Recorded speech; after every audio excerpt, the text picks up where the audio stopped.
that we almost hit a child. The people are down here because you can't drive on this part of the beach. You have your license on you? Yes, I do. She's going to go to jail, okay? No.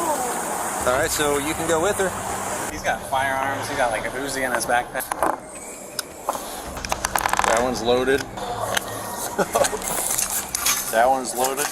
On May 27, 2023, Sarah Ramsamy decided the beach was a road and drove her SUV onto Samira Dunes Beach at a brisk 50 mph before parking it half in the ocean. Despite nearly hitting a child, she seemed oddly calm about her sandy predicament. She was later arrested and charged with DUI and reckless driving, after sheepishly admitting confusion about the beach's driving rules. And you thought parking at the beach was tough. Next up, a daring escape that's straight out of a Hollywood movie. It's May 27th, 2023 at Smyrna Dunes Beach Park. If it's not already abundantly clear, you cannot drive cars onto the same. That didn't stop Sarah Ramsamy, who was arrested for allegedly driving drunk before parking her SUV in the ocean. Witnesses say she was driving around 50 miles an hour down the beach. You won't see this at the Olympics. In October 2018, 17-year-old Quantrell Schwartzlow took exit stage left to a new level. Arrested for a serious charge, he was brought to the Rock County Sheriff's Office, only to jump out of an interrogation room window while still handcuffed. He was later caught at a buddy's house. After this, the Sheriff's Office decided maybe windows should be more decorative than functional. Buckle up, because our next tale involves a crash landing right into a police station. Janesville, Wisconsin, where a teenager threw himself out of a window to get away from police. 17-year-old Quantrell Schwartzlow has just been arrested. Schwartzlow was accused of strangling someone during a sexual assault.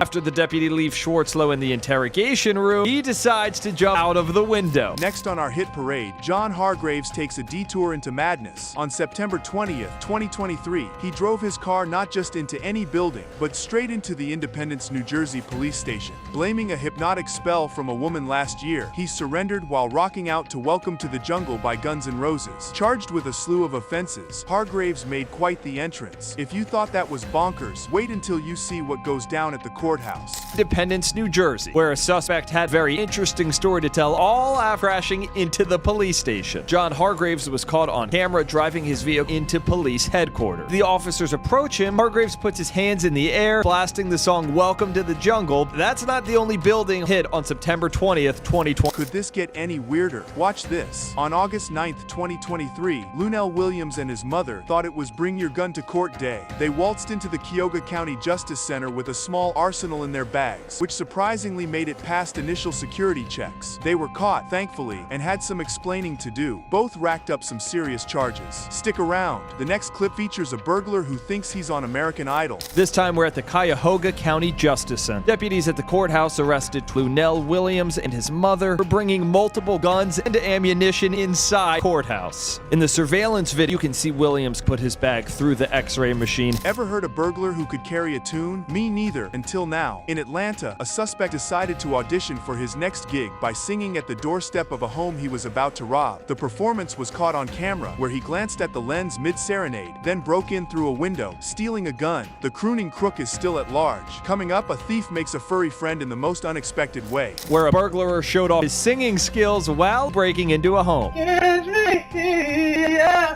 Police posted a video of unidentified suspect door of a person's home.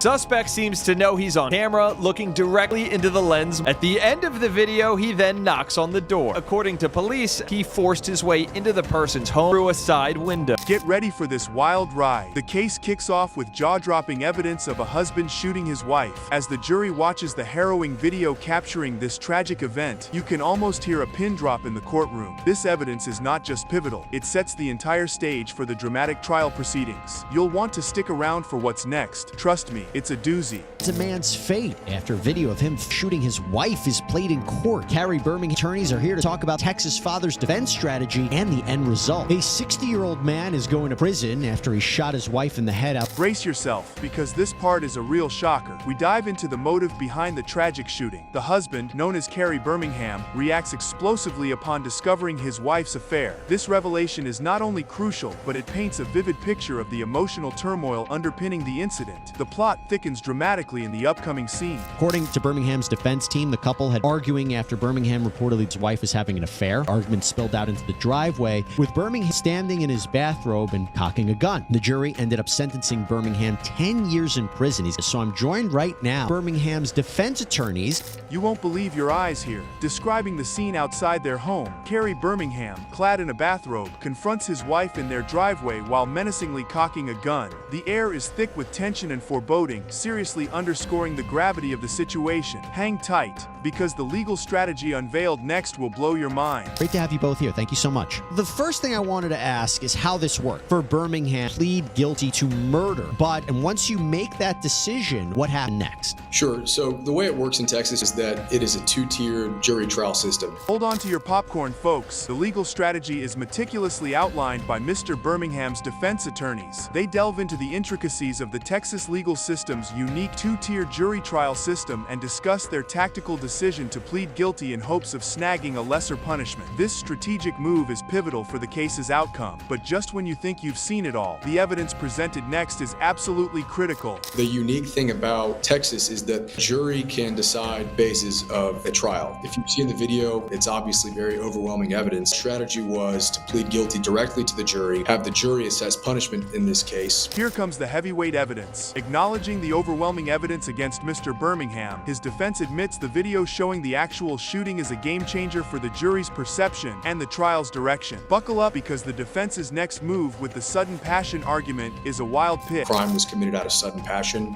due to adequate cause. And so based on the circumstances and facts in this case, Carrie Birmingham's actions that day, the best way to argue on behalf of our client. And Dan, walk us through what theory was about what happened. He immediately confronted his wife. Watch out. This next part is a major curveball. The defense throws down a sudden passion reduction in punishment plea, citing the emotionally charged circumstances of the shooting. This argument is a key play in their strategy, aiming to soften the blow of the sentence by swaying jury sentiment. The reaction to this is something you'll want to see. Absolutely riveting. Yeah, so he had heard from a mutual friend of theirs who had come into town to visit with him that weekend. His wife had been unfaithful. She had been in an affair, in a relationship with a fella out of the country, and he didn't confront. That was on Sunday.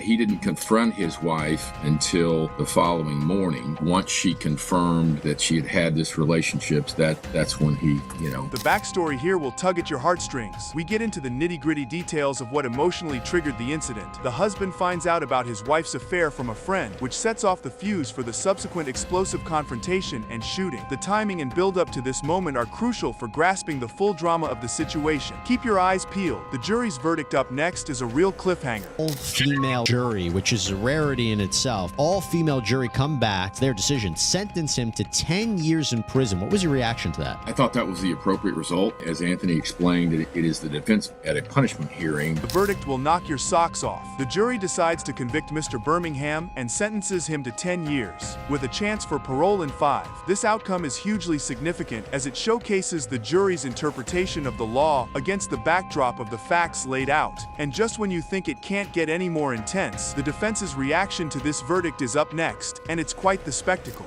We believed that the evidence was pretty clear that what happened. And once the jury heard the facts, not only from the arresting officers, they heard an audio tape. I mean, this is a husband and wife saying the worst possible. You'll be scratching your head at the defense's justification. They stand firm, arguing that the jury's verdict adhered strictly to the legal standards and facts, emphasizing that the law's allowance for sudden passion heavily influenced the sentencing. The legal nuances that impacted the trial's result are dissected here in a way that's both enlightening and, dare I say, a bit entertaining. The emotional aftermath revealed next is as moving as it gets. We feel that they followed the law, they applied the facts to the law, and they came to the right result. How's your client, Mr. Birmingham, feeling about this? I mean, look, he knew the reality. He's the only client I've ever had in 42 years where I told him, look, you're going to prison. You might go for 2 years, which is the minimum under the sudden passion, up to life for 99 under murder. I said, prepare for some real heartache. Delving into the emotional and familial consequences of the shooting, we hear from the couple's daughter, Olivia. Her disbelief in the sudden passion defense and her poignant articulation of her profound personal loss and betrayal add a deeply personal and emotionally charged dimension to the legal discussion. This moment emphasizes the enduring impact of the crime on the family, and just when you think you've heard it all, the next revelation will stir deep emotions. My understanding was she was at school when the shooting happened. She reportedly said that her father physically attacking her mother. She did accuse him of emotional and financial abuse. I don't know, sudden passion, you have decision within you for a while. Thing to do that to someone you really love, no matter what was said in this trial was, and you know what you did, and how he took away my favorite person in this world. Hold the phone, folks. On March 17, 2023, Aaron Stephen Romo, a 36-year-old from Orange County, was booted out of a bar after a brawl erupted. The scuffle started when he was rejected and slapped by a woman he tried flirting with at the bar. Get ready, because this is just the prelude to a wild ride.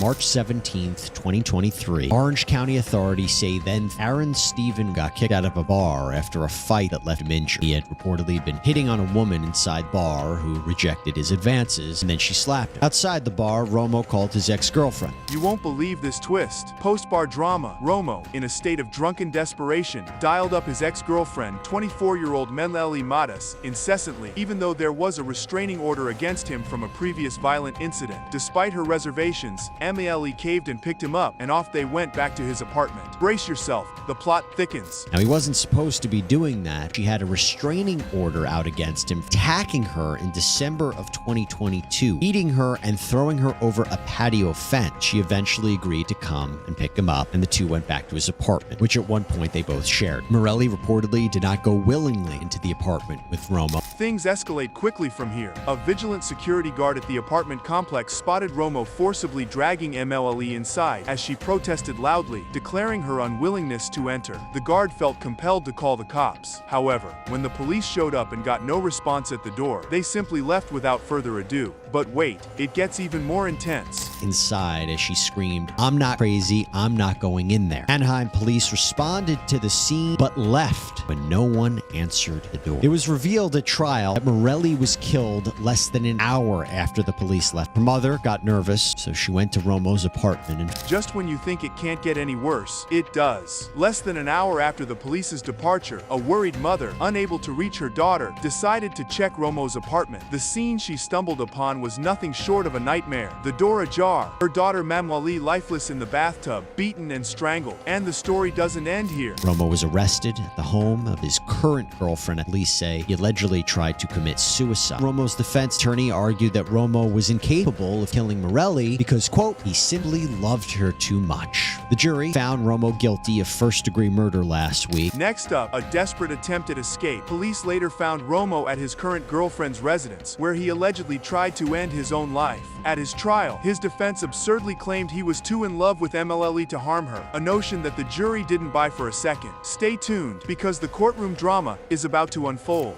He now faces the possibility of life in prison. In a news release, District Attorney Todd Spritzer said, quote, "A mother's last memory of her daughter should not be finding her lifeless body on the floor where last moments of her life struggling to get away." As the gavel falls, things heat up in the courtroom. Romo was convicted of first-degree murder and other charges related to domestic violence. He now potentially faces life in prison, with his sentencing marked on the calendar for June 24th. Watch out, because the emotional reactions from everyone involved are coming up next. Only to ruthlessly beat and strangle her until she took her last breath. Morelli's family told local news outlet they had tried to help through this abusive situation and expected law enforcement to step in. Now, Morelli's sister, Sandy, provided us with all sorts of photos and videos of you can almost feel life. This next segment is heart-wrenchingly poignant. MSLI's family, especially her sister Sandy, voiced their anguish over the systemic failures they blame for her death. They shared touching stories and cherished memories of Meleli, painting a vivid picture of her vibrant life and the profound impact her loss has had. But there's a silver lining. Hope and a call for change are on the horizon.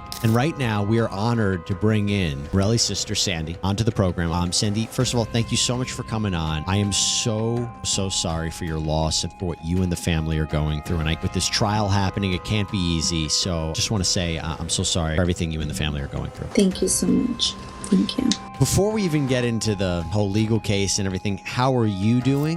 Feel the resolve in Sandy's voice. She expressed deep disappointment with the police's lackadaisical response, criticizing their failure to take decisive action that might have prevented her sister's tragic demise. She also talked about pushing for M's Law, a proposed public registry for domestic violence offenders. What comes next might just be a game changer for many. You know, I'm just so disappointed. I feel like the system failed my sister miserably, more than on one occasion, not on just that last occasion, but incidents prior to that, you know, it just changed my mind on how I see the system completely. I can't believe this is actually happening. The scene kicks off with Officer Park stepping into action with a routine traffic stop. He calmly introduces himself and explains that the chief of police noticed the suspect's vehicle dodging traffic, sparking the stop. The officer's demeanor remains cool and collected as he communicates with the suspect, and just when you thought it was a regular check, the plot thickens. Hey partner, hey, I'm Officer Park with the Acworth Police Department. The only reason why I'm pulling you over, I guess y'all were,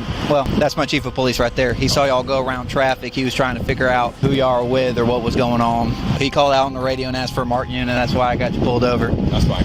I'll just let him come up if you want to ask who y'all. Did that just happen? Officer Park spills the beans, revealing that the chief himself had an eye on the suspect's vehicle and its odd maneuver. This revelation prompted a swift radio call for Officer Park's involvement. The atmosphere stays steady as Officer Park inquires about the suspect's employer, aiming to piece together the puzzle. Buckle up, because the next part is a real kicker. Off-duty hero operator? How you doing? I'm off-duty operator working off criminal detail. That's my ID.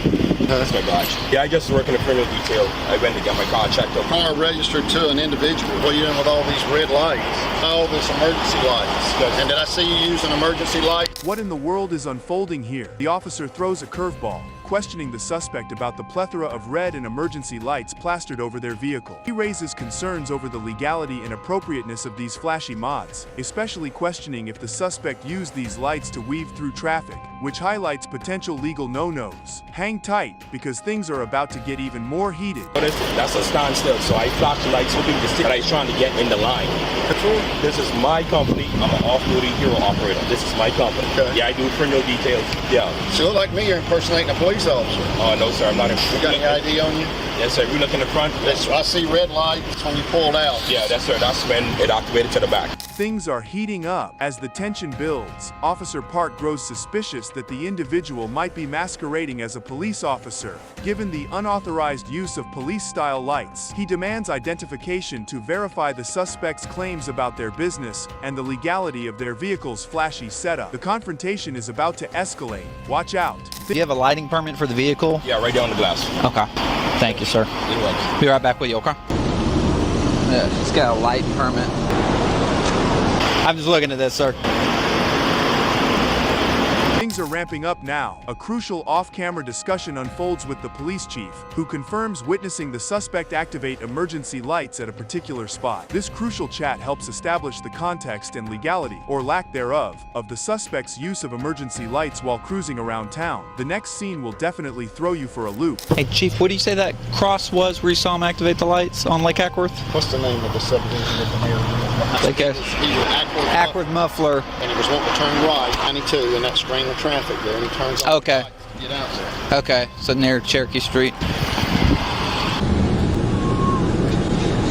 You won't believe what's next. After confirming the suspect holds a valid light permit, Officer Park decides to issue a citation for the misuse of an emergency vehicle. Despite the paperwork being in order, the improper use of emergency gear for non-official antics leads to legal headaches for our suspect. The suspect's reaction is just around the corner, and you don't want to miss it. All right, Mr. Mackey.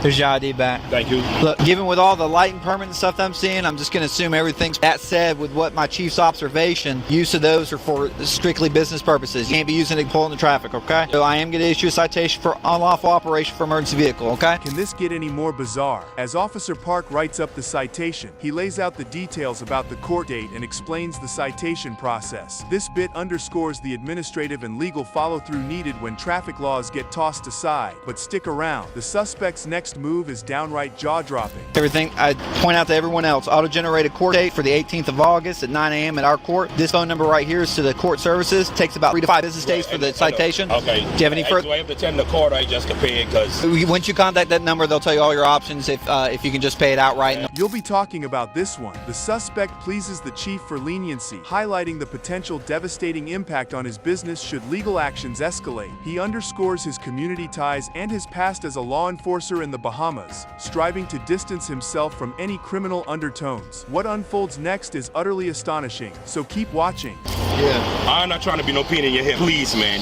I don't want to get grounded in GDOT. Please. Thank you, Chief. I live in the community. I'm not a bad person. Please, Chief. I beg of you. Let me have your business card. I don't think you're a bad person. No, I don't impersonate police officers, sir. That's why I present myself and my uniform. Also, I'm a former police in the Bahamas. We need real cops.